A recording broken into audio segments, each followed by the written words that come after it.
Hi, welcome to NPA Teaching. Goodman scale, like other scales, consists of series of statements to which a respondent express his agreement or disagreement. But the special feature of this scale is that statements form a cumulative series. That's why Goodman scale, also known as cumulative scaling or scalogram analysis, which is created with elements that can possibly ordered in a hierarchical manner. That means the statements are related to one another in such a way that an individual who reply favorably to, for example, item number 3, then he should also reply favorably to items number 2 and 1. Similarly, one who reply favorably to item number 4, then he should also reply favorably to items number 3, 2 and 1 and so on. Goodman scale is named after Louis Goodman, who developed this scale in 1944 to measure the extent to which a series of items is distributed unidimensionally.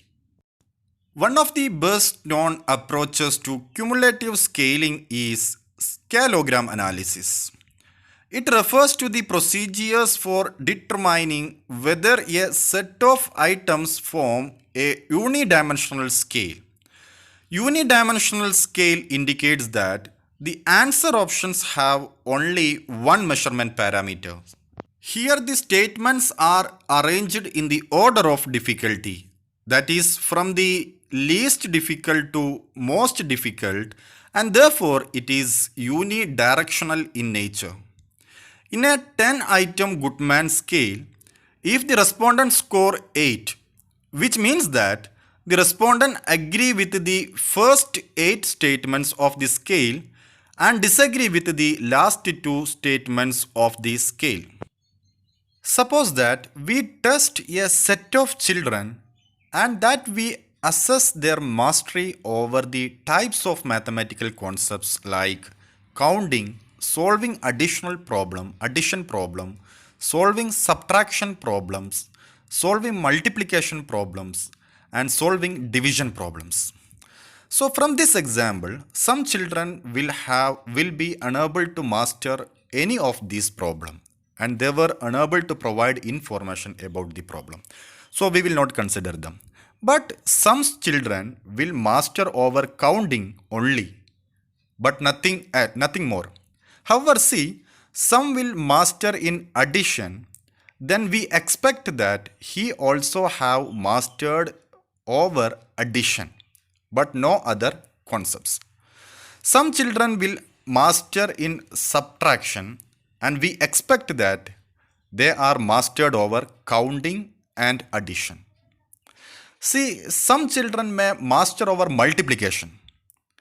Then we expect them to have mastered over subtraction, addition and counting. Finally, some children may have mastered in division problem and we expect them to have mastered over counting, addition, subtraction and multiplication. So this being so, an individual whose attitude is at a certain point in a cumulative scale, then he will answer favorably all the items on one side of this point and answer unfavorably to all the items on the other side of this point. So the individual score is worked out by counting the number of points concerning the number of the statement he answered favorably.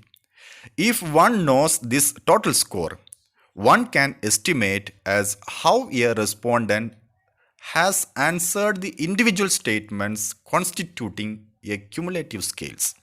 So this is a perfect scale, which is one type where respondents answer fit the pattern that would reproduced by using person's total score as a guide.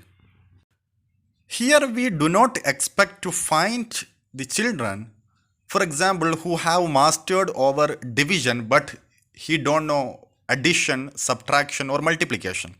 So the set of pattern of responses find is well structured as given in the table. So the pattern of data is consistent with the existence a single dimension of mathematical ability.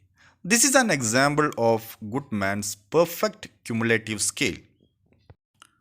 In practice, it is rare to obtain data that perfectly fit a Goodman scaling model. Non-scale type or imperfect scales are those in which the category patterns differs from that expected respondent's total score. That means the cases are deviated from unidimensionality, which leads to an error. One of the example of a set of data corresponding to such an imperfect scale is given in this table. The errors are indicated with a star mark, and here we can find two star marks.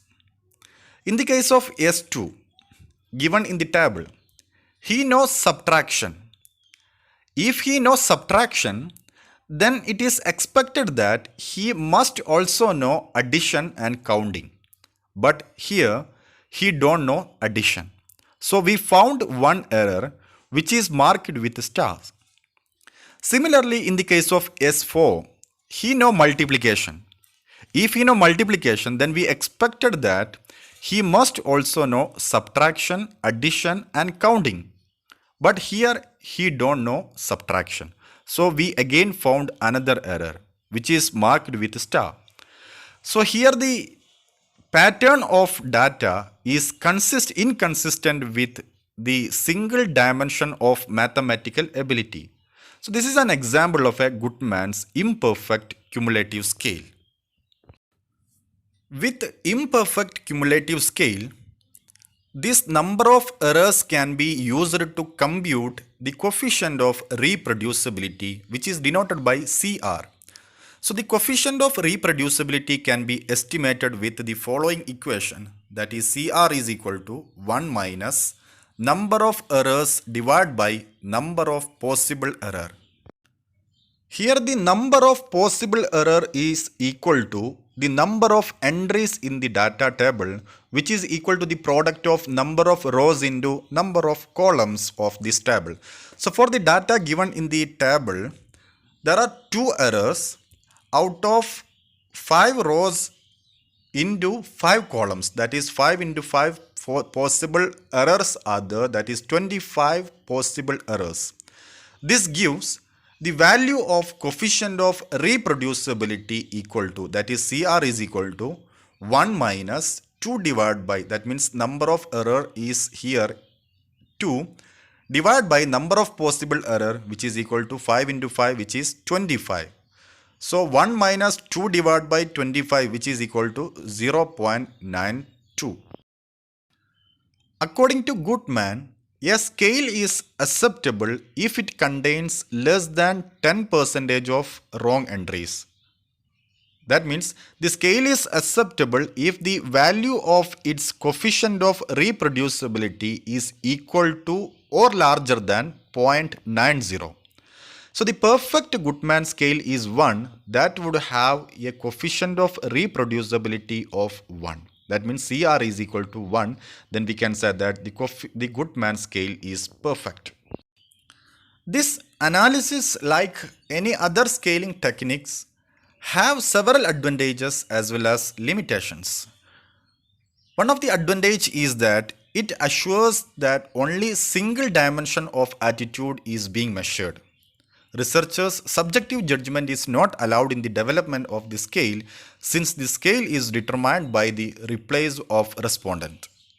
In practice, perfect cumulative or unidimensional scales are very rarely found, and we have only to use its approximation testing done through coefficient of reproducibility or examining it on the basis of some other criteria. So this method is not a frequently used method for simple reason that its development procedure is tedious and complex. Such as scales hardly constitute a reliable basis for assessing attitudes of persons towards a complex objects for predicting the behavioral responses of the individual.